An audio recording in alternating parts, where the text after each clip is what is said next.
मेरे प्यारे देशवासियों, मैं तरसेम लाल, रिटायर्ड IAS अफसर, प्रैक्टिसिंग एडवोकेट एट पठानकोट।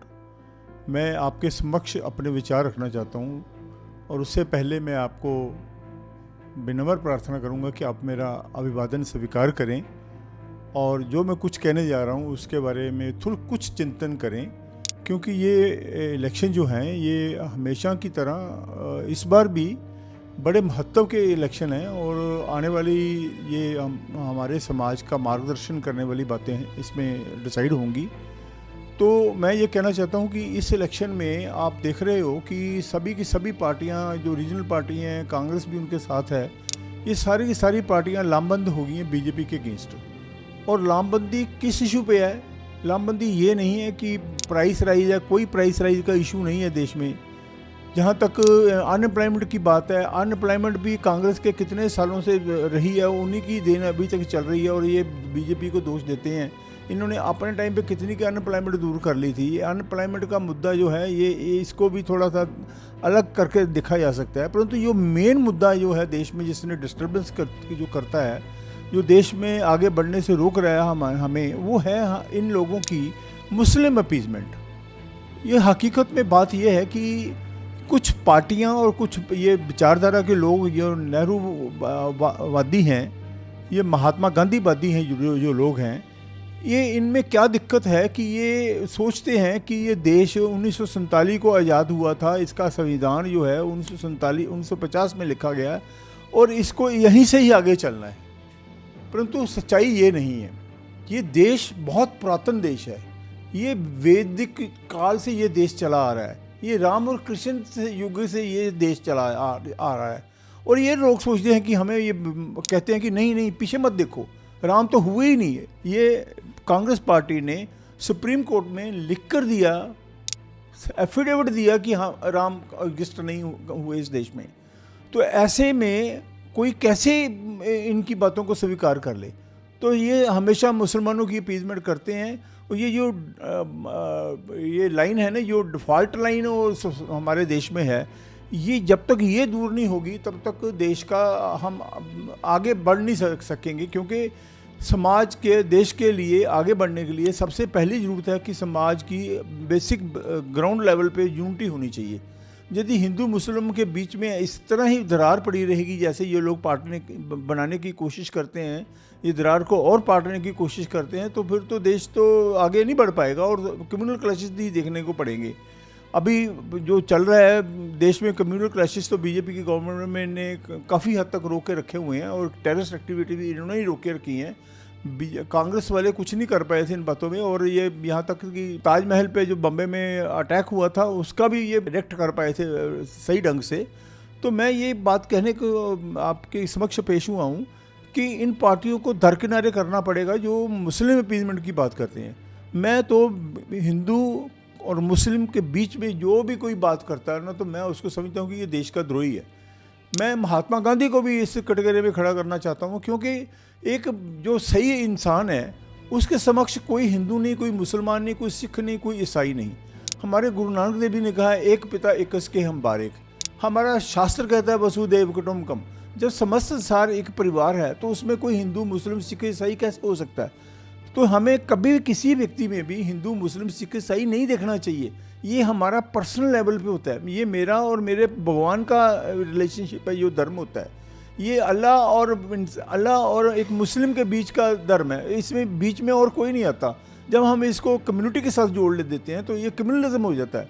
इसलिए मेरी प्रार्थना आपसे है कि इन पार्टियों को बिल्कुल ज़ीरो कर दें और बीजेपी को भी पाठ सिखाएं। ये भी कि हिंदू मुस्लिम की बात जहाँ पे करते हैं ये ना कर पाएँ। बिल्कुल हमें एक इंडियंस की तरह रहना चाहिए। हमें भारतीय हैं, हम ये जातियों में या धर्मों में बटे लोग नहीं होने चाहिए। इसलिए इसको तोड़ना बहुत ज़रूरी है। ये सभी के सभी पार्टियां जो हैं मुस्लिम को एक, क्या कहूँ मैं, गोल्डन क्रेडल ऑफर करने की कोशिश करते हैं कि हम आपको ये करके देंगे, हम वो करके देंगे। और मुस्लिम भी इनके बहकावे में आ जाते हैं और समाज में जो द्वेष है वो वैमनस्य जो है दो कम्युनिटी के बीच में ख़ास तौर पे देखने को जो आया, ये दिन ब दिन बढ़ता जा रहा है। तो इसको रोकना होगा हमें। तो दूसरी बात ये है कि अभी देखिए आप यही लोग हैं जो ममता बनर्जी क्या कर रही है, अखिलेश यादव क्या कर रहा है, तेजस्वी यादव क्या कर रहा है, ये आपके सामने अरविंद केजरीवाल की तो माशाल्लाह कैसी एग्जांपल सामने आई है। वो एक देश के लिए सबसे बड़ा फ्रॉड बन के निकले हैं और उनकी पार्टी भी ऐसी है, उनके पार्टी के वर्कर भी एक से एक सवाया है। आप देख रहे हो उनकी बातें, उनका बॉडी लैंग्वेज कि किस तरह से वो देश में उपद्रव फैलाना चाहते हैं। ये उपद्रव तक यहीं तक ही रहते तो बात समझ में आती थी। ये खालिस्तानी एलिमेंट के साथ भी इनकी सहानुभूति है। अभी आपका राघव चड्ढा ये यूके में गया, वहाँ पे प्रीत कौर गिल जो खालिस्तानी सिंपैथाइजर है उसके साथ मुलाकात की उसने। What was common between the two, आप इस बात को सोचिए। अभी गुरपतवंत सिंह पन्नू ने वहाँ से कहा कि हमने 132 करोड़ रुपया ये अरविंद केजरीवाल को इलेक्शन के लिए दिया था। What is the common between the two? Certainly they have a Khalistani sympathies for them, so they are a great threat to the society. अब आप पंजाब में देख लीजिए, ये हमारे आपके मान साहब हैं, ये किसके फॉलोअर हैं? ये उसी केजरीवाल के फॉलोअर हैं। इनके पास क्या है? What is nobility in him? सारी उम्र इन्होंने क्या किया? ये चीप मिमकरी, चीप कॉमेडी कर करके बच्चों का ज़िंदगी ख़राब की, और क्यों बच्चे इनकी कॉमेडी देखते रहे। और ये आज लगाते हैं कि इसकी फ़ोटो है शहीद भगत सिंह की, अपने आप को इक्वेट करते उसके साथ, और अपना परिवार ये चला नहीं सके। अपने परिवार को इन्होंने दरकिनारे कर दिया और कहते हैं कि हम पंजाब संभाल लेंगे, हम देश संभाल लेंगे। इनसे क्या उम्मीद करते हो मेरे भाइयों, देशवासियों? इनसे कुछ नहीं उम्मीद कर सकते आप। उम्मीद उनसे करो जो डेडिकेटेड है समाज के लिए। अब मैं बात करता हूँ इनकी आगे की बात, ये दोनों। और अब मैं करता हूँ थोड़ी सी कांग्रेस की बात। कांग्रेस ने अभी इस दिल्ली से कन्हैया लाल को खड़ा किया है। Who is Kanhaiya Lal? What is his identity? What is his recognition? He is notorious for the Tukde gang who had assembled in 2016 Jawaharlal Nehru University and क्या कहा था? अफजल हम शर्मिंदा हैं, तेरे कातिल जिंदा हैं। ये ऐसी ऐसी घिनौनी बातें करने वाले लोग ये आज कांग्रेस में शुभायमान हुए बैठे हैं। ये उनके चीफ स्पोक्समैन बन के बैठे हुए हैं। और देखिए कन्हैया कुमार से बात करके देखो वो कैसे अपने आप को पैट करता है कि मैंने बहुत अच्छे काम किए हैं जैसे। तो इससे जब इन्होंने जो तीर्थ जो यात्रा निकाली है उसके जब ये चले हैं वहाँ पे, तो आप देखिए किस किस्म के एलिमेंट इनके साथ चले। जिन्होंने बीफ खाया केरल की सड़कों पे, वो एलिमेंट इनके साथ चले हैं।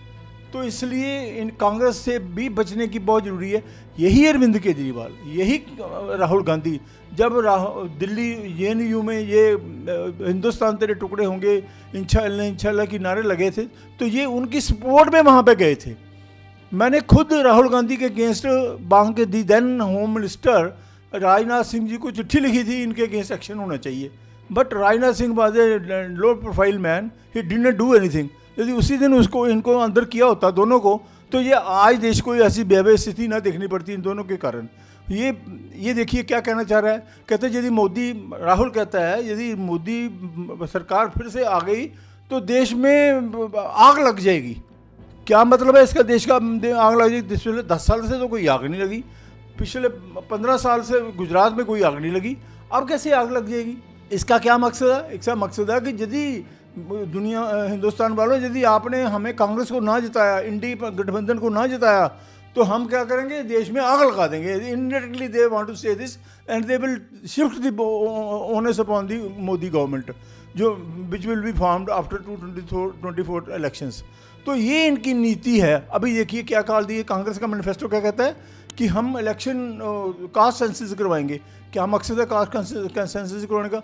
आगे बड़ी मुश्किल से मोदी गवर्नमेंट ने कम्युनल क्राइसिस के ऊपर नकेल डाली हुई है। देखने को अब देश में कोई कम्युनल क्राइसिस नज़र नहीं आ रहा, और कांग्रेस के टाइम पे कितने कम्युनल क्राइसिस होते थे। तो अब ये कहते हैं कि ये कास्ट सेंसस करवाएंगे। ये क्या कराएंगे? ये माइक्रो लेवल पे गली गली में जातियों के दंगे करवाएंगे ये लोग। ये इनकी सोच है। ये देश को संगठित करने की कैपेसिटी नहीं रखते, ये तोड़ने की कैपेसिटी रखते हैं। इसलिए मैं ये कहना चाहता हूँ आप इस कांग्रेस से बचें। ये ममता बनर्जी से, मुलायम सिंह यादव से, लालू यादव। अब देखिए हैरान होने की बात है कि बिहार वाले लोग लालू की पार्टी को सपोर्ट करते हैं। जो कन्विक्टेड पर्सन है, जो चारा घोटाला में कन्विक्टेड है, आज वो एक राजनीतिक पार्टी को हेड कर रहा है, वहाँ का प्रेसिडेंट है वो, वहाँ बन के बैठा हुआ, और वहाँ के लोग उसको सपोर्ट करते हैं, वोट दे देते हैं उसको। मुझे दुख होता है अपने देशवासियों से, मैंने आपसे कोई वोट नहीं लेना। देशवासियों, यदि आप ऐसे लोगों को सपोर्ट करोगे, कल को यदि देश गर्त में जाता है तो इन्हीं लोगों के कारण देश गर्त में जाएगा। आपको मैं पक्का बता देता हूँ। ये संघ वाले, आरएसएस वाले या बीजेपी वाले, मैं इनको 100% नंबर नहीं देने जा रहा, परंतु इनकी एक बात पक्की है कि ये देशभक्त पूरे हैं। इसलिए ये गलत भी करेंगे तो गलत भी, डिफ़ॉल्ट भी करेंगे तो उस तरफ करेंगे जो जिसमें देश का कोई नुकसान ना हो। तो इसलिए मैं आपसे यही कहना चाहता हूँ कि इस इलेक्शन में, ये बहुत महत्व का इलेक्शन है। मैं देशवासियों, इस राहुल गांधी को, ये केजरीवाल जैसे लोगों को, ममता बनर्जी को, ये क्या कहते हैं आपके यूपी में, राजस्थान, वहाँ पे बिहार में, जो लोग हैं जो कम्युनिज्म को बढ़ाते हैं, इनका साथ छोड़ के एक बार बीजेपी का साथ दीजिए। बीजेपी में भी बहुत सब कुछ अच्छा नहीं है। बीजेपी ने भी राजनीति में एथिक्स का बार नीचे किया है। जो गंदा आदमी था दूसरी पार्टियों में, वो छोड़ के कांग्रेस बीजेपी में आ रहा है, और बीजेपी उनको स्वीकार करती जा रही है। क्यों भाई? ये आपने क्या, वही बात जो आप सभी लोग कहते हैं कि आपने कोई वॉशिंग मशीन रखी हुई है, क्यों इन लोगों को साथ में लेते हो? You should win the election on the basis of your perception. ना ये लोग आपको इलेक्शन जीत के नहीं देंगे जिनको आप पार्टियों में ले रहे हो। The only one individual you have rightly admitted in your party, वो है बिट्टू, जो लुधियाने के एमपी थे कांग्रेस के।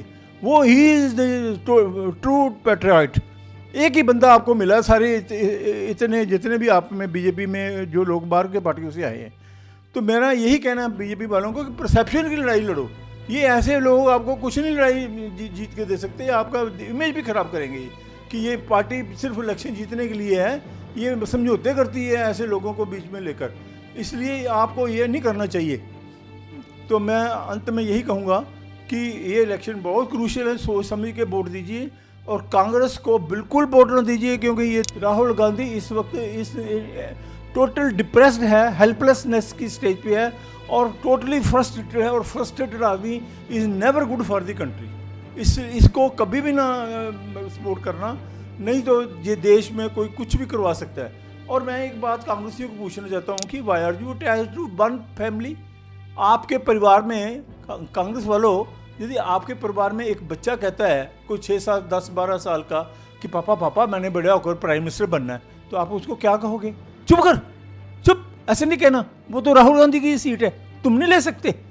तो आपके बच्चे की मेंटल फ्लाइट के ऊपर ही आप कोई अंकुश लगा देते हो, ऐसी सिस्टम में रहते हो, ऐसी पार्टी को सपोर्ट करते हो। मैं क्या कहूँ आपको, क्या कहना चाहिए आपको? खुद ही शर्म आनी चाहिए कि आप एक पार्टी के, एक परिवार के प्रति समर्पित होकर अपने राजनीति करते हो। बिल्कुल गलत हो रहा है देश में, आप लोग गलत कर रहे हो कांग्रेस वालों। देखो हमारे राम जी का इन्होंने कितना नकारा है इन्होंने, कि वो राम जी यहाँ पे जन्म नहीं हुआ, और अयोध्या में वो गए नहीं वहाँ पे माथा टेकने के लिए, जब वहाँ पर मूर्ति का स्थापना की गई वहाँ पे अयोध्या में। तो ये इनसे क्लियर होता है। अभी देखिए क्या इन्होंने किया है कर्नाटक में मुसलमानों के लिए, माइनॉरिटीज़ के लिए, कहने में को माइनॉरिटी के लिए, क्योंकि सबसे बड़ी माइनॉरिटी तो एक किस्म की मेजॉरिटी है, वो तो मुसलमान है। तो उनके लिए क्या किया इन्होंने एक स्कीम शुरू की है कि 50% सब्सिडी देंगे। कोई कार ले ले, कोई टैक्सी ले ले, कोई कुछ ले ले, 8 लाख तक 50% सब्सिडी देंगे। किनको? Only to the minorities. Hindu को कोई नहीं मिलेगी सब्सिडी, वो भूखा भी मरता होगा तो उसको कोई सब्सिडी नहीं मिलेगी। सेल्फ एम्प्लॉयमेंट के लिए कोई टैक्सी चलाना चाहता है, कुछ करना चाहता है, तो कुछ नहीं मिलेगा उसको। मुसलमानों को 50% में 8 लाख में 4 लाख रुपए उसको सब्सिडी मिल जाएगी। ऐसे प्रलोभन देकर उनको अपने साथ मिलाते हैं, वोट लेते हैं, और पता नहीं क्या क्या करते हैं वहाँ पे। तो इस पार्टी से बचने की बहुत ज़्यादा ज़रूरत है। ये पार्टी महात्मा गांधी के टाइम से ये मुसलमानों की पैम्परिंग करती आई है, और सच्चे मन में आपको माना जाए, हमारा देश का संविधान सेकुलर है, और एक सेकुलर संविधान में ना कोई मेजॉरिटी हो सकती है ना माइनॉरिटी हो सकती है। जब देश ही सेकुलर है तो धर्म के आधार पे कोई मेजॉरिटी कैसे और माइनॉरिटी कैसे? ये इन्होंने सेकुलर भी कहना है और माइनॉरिटी भी कहना है। Minority is anathema in a secular state. ये जब जितनी जल्दी हम कॉन्स्टिट्यूशन को अमेंड करके माइनॉरिटी शब्द का हम इसमें से नहीं निकालते, मैं समझता हूँ कि India can not be truly A secular state. हमारी धरती में, हमारी सभ्यता में ही ये सेकुलरिज्म है। जब हम कहते हैं कि सर्वधर्म समभाव, सर्वधर्म समभाव हमारे शास्त्र में ये लिखा हुआ है, तो हमारे खून में सेकुलरिज्म है। ये हमें ये आरएसएस वालों को, ये हिंदुओं को ये सेकुलरिज्म सिखाते हैं। और वो डॉक्टर अम्बेडकर ने कहा है, Hindu brotherhood is a universal brotherhood, but Muslim brotherhood is only for the Muslims of the world, it is not universal brotherhood. मैं ये बात कहकर मुसलमानों को मैं कोई गलत नहीं कहना चाहता। बहुत से अच्छे majority of the Muslims are really good, are really secular, पर जो इनकी लीडरशिप है ना, जो रेडिकल लीडरशिप है मुसलमानों की, जैसे सिखों की रेडिकल लीडरशिप है, ये खराबी करती है, ये उनको गुमराह करती है लोगों को। इनसे बचने की जरूरत है हमें। मेरा यही कहना है कि ऐसे रेडिकल एलिमेंट से बचें। देश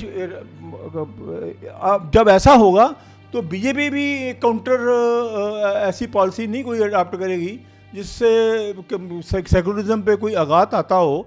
यदि कोई परसीव भी करता है तो मेरा यही मानना है कि अभी 25 साल 2047 तक बीजेपी का सपोर्ट करें, और बीजेपी को लड़ाई परसेप्शन के बल पे जीतनी चाहिए कि हम अच्छे कार्य कर रहे हैं, देश के प्रति समर्पित हैं, न कि ऐसे बिकाऊ मालों को अपनी पार्टी में लेकर तो इलेक्शन जीतने की स्ट्रेटजियाँ बनाकर ऐसे खेल कर आप इलेक्शन जीतें तो वो देश के लिए बड़ा घातक होगा।